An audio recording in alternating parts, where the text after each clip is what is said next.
Hi and welcome. In this tutorial I'm going to show you how to prepare your web testing lab using XAMPP and OWASP.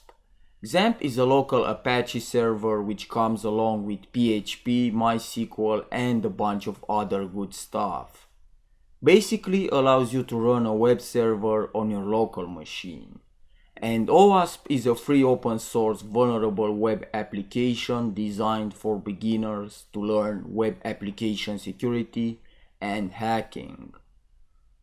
So let's go ahead and download these applications by going to sourceforge.net and search for XAMPP and click the download button. I already downloaded the program, so I will skip ahead. But don't worry because the installation is very basic.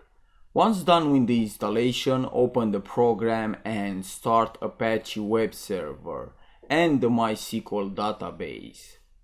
Now you need to go to XAMPP directory and look for htdocs directory. That's where OWASP web application is going to be installed. To download the vulnerable web application, search for OWASP and select the version, and then download the zip file. So again, I will skip ahead.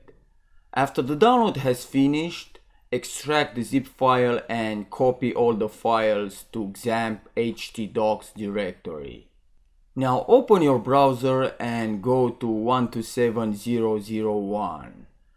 You may need to reset the database by clicking Reset the DB link if there is a database error.